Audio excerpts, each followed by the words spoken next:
Hello नमस्ते। मैं अनुकंपा कुमारी आप सभी का हार्दिक स्वागत करती हूँ अनुकंपा अध्ययन में। अब हम सुनेंगे ज्ञान रंजन की कहानी पिता।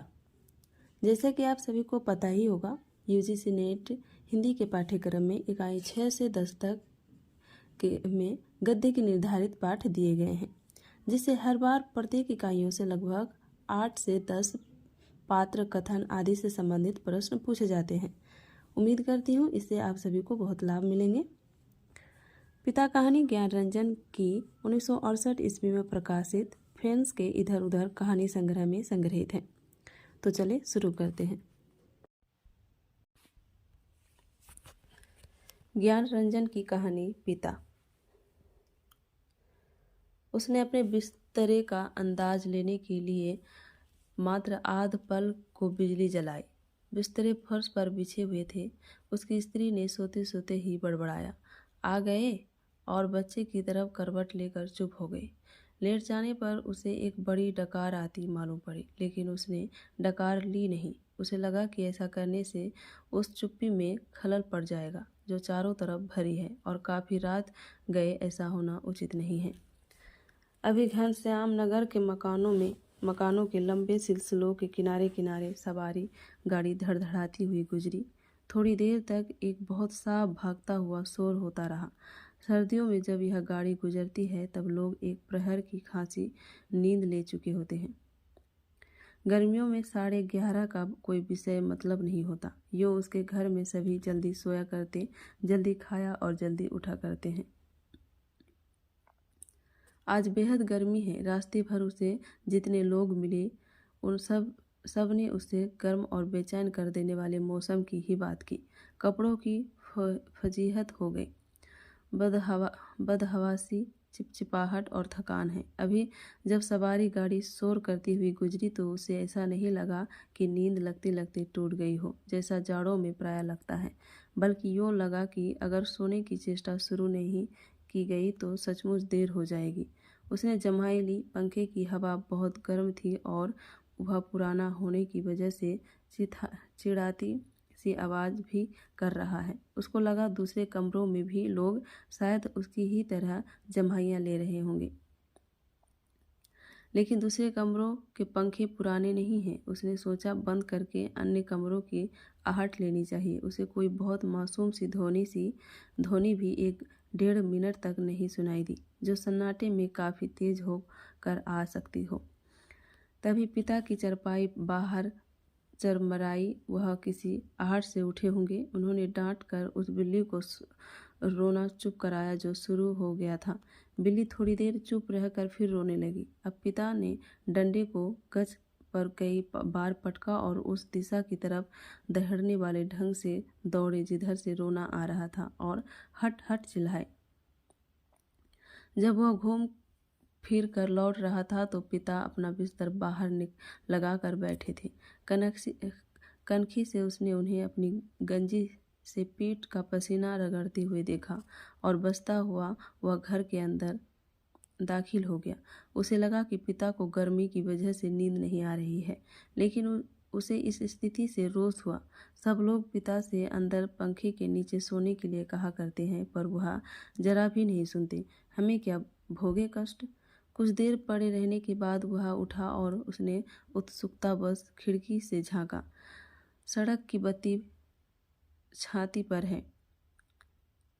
गर्मियों में यह बेहद अखर जाता है। पिता ने कई बार करवटें बदली, फिर शायद चैन की उम्मीद में पाटी पर बैठ पंखा झेलने लगे हैं। पंखे की डंडी से पीठ का वह हिस्सा खुजाते हैं जहां हाथ की उंगलियां दिक्कत से पहुंचती हैं। आकाश और दरख्तों की तरफ देखते हैं। रिलीफ पाने की किसी बहुत हल्की उम्मीद में शिकायत उगते हैं। बड़ी भयंकर गर्मी है, एक पत्ता नहीं डोलता। उनका यह वाक्य जो नितांत व्यर्थ है, अभी अभी बीते क्षण में डूब गया। गर्मी बरकरार है और रहेगी, क्योंकि यह जाड़े बरसात का मौसम नहीं है। पिता उठकर घूमने लगते हैं। 1 या 2 बार घर का चक्कर चौकीदारी की तरह हो करते है लगाते हैं, ताकि कोई सेंध वेंध न लग सके। लौटकर थके स्वर में हे ईश्वर कहते हुए उंगली से माथे का पसीना काट कर जमीन पर चुभाने लगते हैं। बड़ा गजब है। कमरे की एक दीवार से टिक कर बैठ जाने पर वह काफ़ी तनाव में सोचने लगा। अंदर कमरों में पंखों के नीचे घर के दूसरे लोग आराम से पसरे हैं। इस साल जो नया पेडस्टल खरीदा गया है वे आंगन में दादी अम्मा के लिए लगता है। बिजली का मीटर तेज चल रहा होगा, पैसे खर्च हो रहे हैं, लेकिन पिता की रात कष्ट में ही है। लेकिन गजब यह नहीं है, गजब तो पिता की जिद है। वह दूसरे का आग्रह अनुरोध माने तब ना।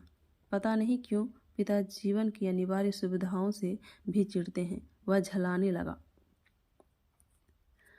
चौक से आते वक्त 4 आने की जगह 3 आने और 3 आने में तैयार होने पर 2 आने में चलने वाले रिक्शे के लिए पिता घंटे घंटे खड़े रहेंगे। धीरे धीरे सबके लिए सुविधाएं जुटाते रहेंगे, लेकिन खुद उसमें नहीं या कम से कम शामिल होंगे।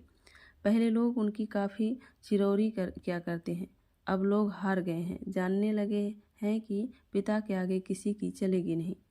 आज तक किसी ने पिता को बांस बेसिन में मुंह हाथ धोते नहीं देखा। बाहर जाकर बगिया वाले नल पर ही कुल्ला दातुन करते हैं। दादा भाई ने अपनी पहली तनख्वाह में गुसलखाने में उत्साह के साथ एक खूबसूरत शावर लगवाया, लेकिन पिता को अरसे से हम सब आंगन में धोती को लंगोटी की तरह बांधकर तेल चुपड़े बदन पर बाल्टी बाल्टी पानी डालते देखते आ रहे हैं। खुले में स्नान करेंगे, जनेऊ से छाती और पीठ का मैल काटेंगे। शुरू में दादा भाई ने सोचा पिता उसके द्वारा शावर लगवाने से बहुत खुश होंगे और उन्हें नई चीज़ का उत्साह होगा। पिता ने जब कोई उत्साह प्रकट नहीं किया तो दादा भाई मन ही मन काफ़ी निराश हो गए। एक दो बार उन्होंने हिम्मत करके कहा भी, अब अंदर आराम से क्यों नहीं नहाते? तब भी पिता आसानी से उसे टाल गए। लड़कों द्वारा बाजार से लाई बिस्किटें, महंगे फल पिता कुछ भी नहीं लेते। कभी लेते भी हैं तो बहुत नाक भौं सिकोड़ कर उसके बेस्वाद होने की बात पर शुरू में ही जोर देते हुए अपनी अमावट गजक और दाल रोटी के अलावा दूसरों द्वारा लाई चीज़ों की श्रेष्ठता से वह कभी प्रभावित नहीं होते। वह अपना हाथ पांव जानते हैं, अपना अर्जन, और उसी में उन्हें संतोष है। वे पुत्र जो पिता के लिए कुल्लू का सेब मंगाने और दिल्ली एम्पोरियम से बढ़िया धोतियां मंगाकर उन्हें पहनाने का उत्साह रखते थे, अब तेजी से पिता विरोधी होते जा रहे हैं। सुखी बच्चे भी अब गाहे बगाहे मुंह खोलते हैं और क्रोध उगल देते हैं। लद लद बाहर आम के 2 सिकरों के लगभग एक साथ गिरने की आवाज़ आई। वह जानता है पिता आवाज़ से स्थान साधने की कोशिश करेंगे। टटोलते टटोलते अंधेरे में आम खोजने और खाली गमले में इकट्ठा करते जाएंगे। शायद ही रात में 1-2 आम उसके चूक जाते हैं, ढूंढने पर नहीं मिलते, जिनको सुबह पा जाने के संबंध में उन्हें रात भर संदेह होता रहेगा। दीवार से काफ़ी देर एक ही तरफ टिके रहने से उनकी पीठ दुखने लगी थी।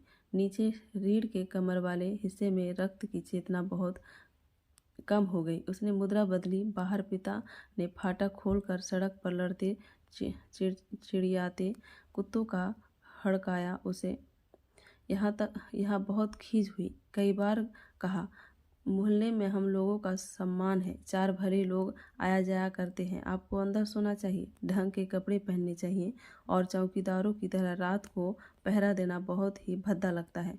लेकिन पिता की अड़ में कभी कोई झेल नहीं आता। उल्टा सीधा पता नहीं कहाँ किस दर्जी से कुर्ता कमीज सिलवा लेते हैं। टेढ़ी जेब, सदरी के बटन ऊपर नीचे लगा।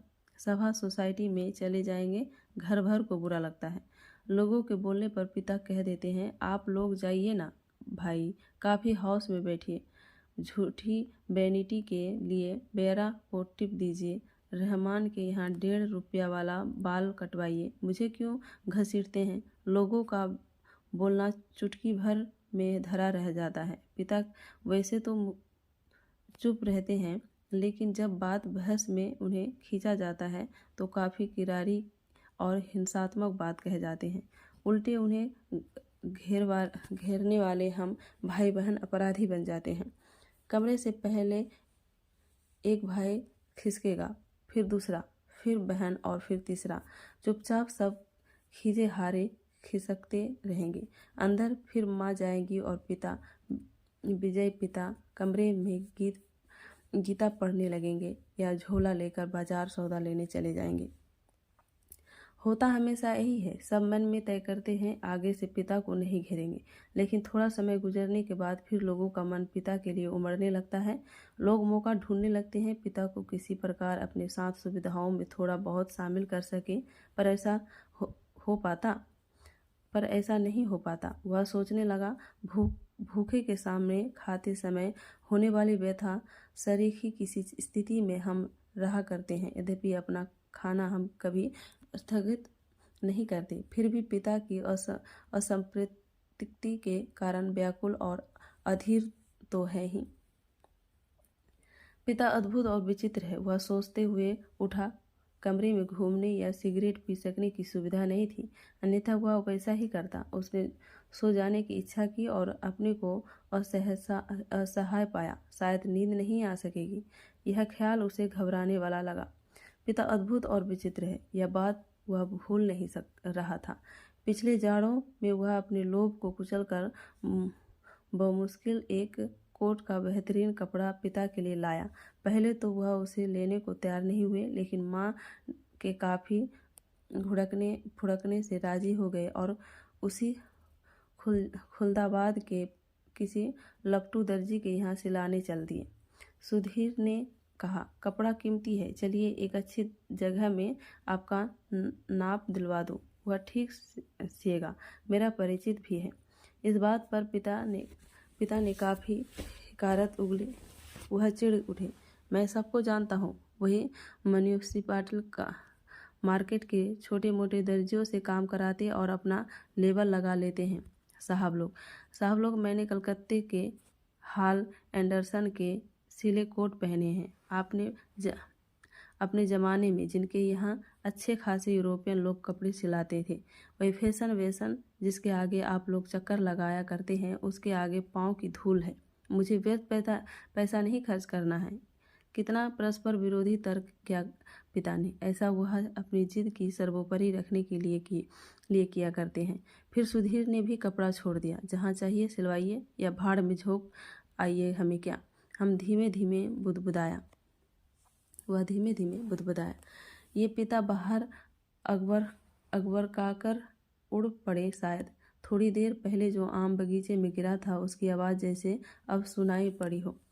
वह खिड़की के बाहर देखने लगा। किंचित टिका सा पीठ के पसीने से बनियान चिपक गई थी। बेहद घुटती हुई गर्मी, मन उसका मथा जाता था। बीवी बड़ी आराम से सो रही है, उसे कुछ पता नहीं। शायद पिता की खाट खाली थी, वह गिरा आम टटोलने के लिए बगिया में घुसे होंगे। पिता कितने विचित्र हैं। लंबे समय से यह केवल 2 ही ग्रंथ पढ़ते आ रहे हैं, यंत्रवत नियमबद्ध रामायण और गीता।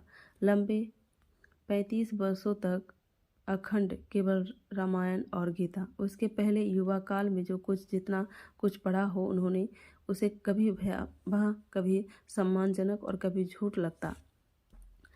वह देख सोच कर कि कोई व्यक्ति केवल 2 पुस्तकों में जिंदगी के 35 वर्ष काट सकता है और कैसे काट लेता है। तभी उसका बच्चा कुनमुना कर रोने लगा। उसने तपाक से खिड़की खोली और अपने बिस्तर पर झूठ-मूठ सो गया। ऐसा न हो कि देवा बच्चे के रोने से उठ पड़े और उसे संदिग्ध अवस्था में देख बहुत से बेकार प्रश्नों द्वारा हलकान करना शुरू कर दे। देवा बच्चे के मुंह में स्तन देख पहले ही सी बेखबर हो गई। वह खुद बिस्तर पर सोता मालूम पड़कर भी जागता रहा। स्तन चूसते की चप-चप आवाज़ आती रही और थोड़ी देर बाद बंद हो गई। उसने तय किया कि वह देवा के बारे में ही कुछ सोचे अथवा उसके शरीर को छूता रहे। उसने देवा के कूल्हे पर हाथ रख दिया, लेकिन उसे तनिक भी उत्तेजना अपने अंदर महसूस नहीं हुई। उसने थोड़ी देर उत्तेजना की प्रतीक्षा की। अपनी इस हरकत से ऊब होने लगी और मन भी लांछित करने लगा। बाहर पिता सो या जाग रहे, जाग रहे हैं। जैसा भी हो वह बड़े ज़बरदस्त हैं। इस समय बाहर रहकर बाहरी होते जा रहे हैं। घर के अंदरूनी हिस्सों में लोग आराम से या कम आराम से किसी तरह सो तो गए होंगे। वह विषादग्रस्त हुआ और अनुभव करने लगा, हमारे समाज में बड़े बूढ़े लोग जैसे बहू बेटियों के निजी जीवन को स्वच्छंद रहने देने के लिए अपना अधिकांश समय बाहर व्यतीत किया करते हैं। क्या पिता ने भी वैसा ही करना तो नहीं शुरू कर दिया है? उसे पिता के बूढ़ेपन का ख्याल आने पर सिरहन हुई। फिर उसने दृढ़ता से सोचा, पिता अभी बूढ़े नहीं हुए हैं, उन्हें प्रति क्षण हमारे साथ साथ जीवित रहना चाहिए।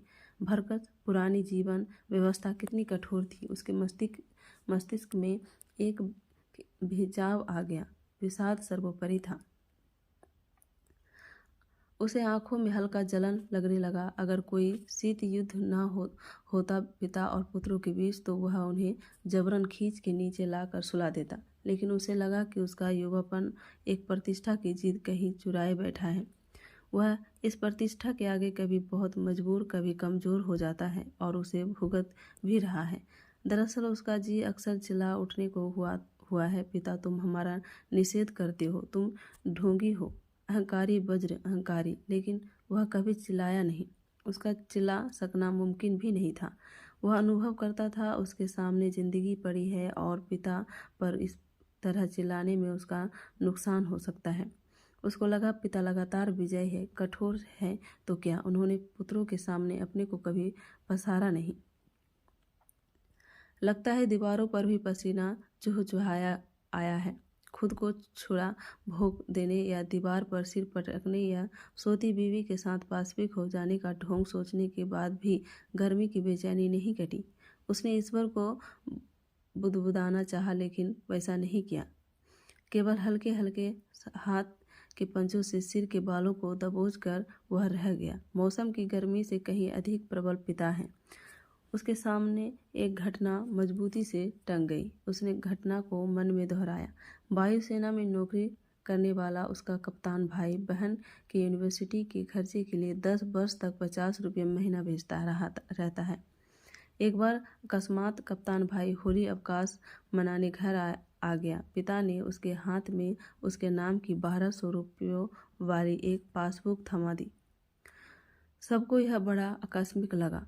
कप्तान भाई को हैरत हुई और हल्की खुशी भी कि एकाएक काफ़ी रुपये मिल गए। लेकिन इस बात से उसे दुख और पराजय का भान भी हुआ। उसने अपने को छोटा महसूस किया। 2 वर्ष तक बहन के लिए उसने जो थोड़ा बहुत किया, वह सब एक पल में घटकर नग्न हो गया।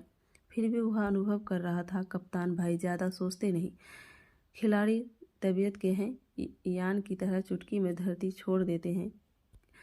कितने मस्त है कप्तान भाई। उसे लगा पिता एक बुलंद भीमकाय दरवाजे की तरह खड़े हैं, जिससे टकरा टकरा कर हम सब निहायत पिद्दी और दयनीय होते जा रहे हैं। इस घटना को याद करके और पिता के प्रति खिन्न हो जाने पर भी उसने चाहा कि वह खिड़की से पिता को अंदर आकर सो रहने के लिए आग्रहपूर्वक कहे, लेकिन वह ऐसा नहीं कर सका। वह संतोष और सहानुभूति दोनों के बीच असंतुलित भटकता रहा। न लोको शेड से उड़ती इंजनों की संटिंग ध्वनि, न कंक्रीट की ग्रेट ट्रक पर से होकर आती धूमनगंज की ओर इक्के दुक्के लौटते इक्कों के घोड़ों की टापे, न झगड़ते कुत्तों की भौंक भाग। बस कहीं उल्लू एकागति एक वचन और विवत्सा में बोल रहा है। रात्रि में शहर का आभास कुछ पलों के लिए मर सा गया है। उसको उम्मीद हुई कि किसी भी समय दूर या पास से कोई आवाज़ अकस्मात उठ आएगी, घड़ी टनटना जाएगी या किसी दौड़ती हुई ट्रक का तेज लंबा हॉर्न बज उठेगा और शहर का मरा हुआ आभास पुनः जीवित हो जाएगा। पूरा शहर कभी नहीं सोता या मरता। बहुत से सोते हुए जान पड़ने वाले भी संक्षिप्त ध्वनि के साथ या लगभग ध्वनिहीनता के बीच जगे होते हैं। रात काफ़ी बीत चुकी है और इस समय यह सब सोचना सिवाय सोने के कितना निरर्थक है। शायद पिता औंध गए हैं। करवट बदलने से उत्पन्न होने वाली खाट की चमचमराहट, आम टटोलते समय सूखी अधसूखी पत्तियों के कुचलने की आवाज़, लाठी की पटक, मकान के फेरे के वक्त की खास कर कुत्ते बिल्लियों को हड़काना कुछ सुन नहीं पड़ रहा है। इस विचार से कि पिता सो गए होंगे उसे परम शांति मिली और लगा कि अब वह भी सो सकेगा। शीघ्र नींद के लिए उसने टकटकी बांधकर पंखे की तरफ देखना शुरू किया। गर्म हवा के बावजूद दिन भर की व्यर्थ थकान और सोच विचार से पस्त हो जाने की वजह से वह नींद में चित हो गया। थोड़े समय उपरांत वह एकाएक उचक कर उठ बैठा। उसने चारों तरफ कुछ देख पाने के लिए कुछ क्षणों तक गड़े हुए अंधेरे में घूरा। वह यह कि उसे शरीर में एकाएक बहुत गर्मी सी लगी थी और अजीब सी सरसराहट हुई। शायद पसीने से भीगी टांग पत्नी के बदन से छू गई थी। मुंह में बुरा सा स्वाद भर आया था। किसी बुरी बीमारी के कारण अक्सर ऐसा हो जाया करता है।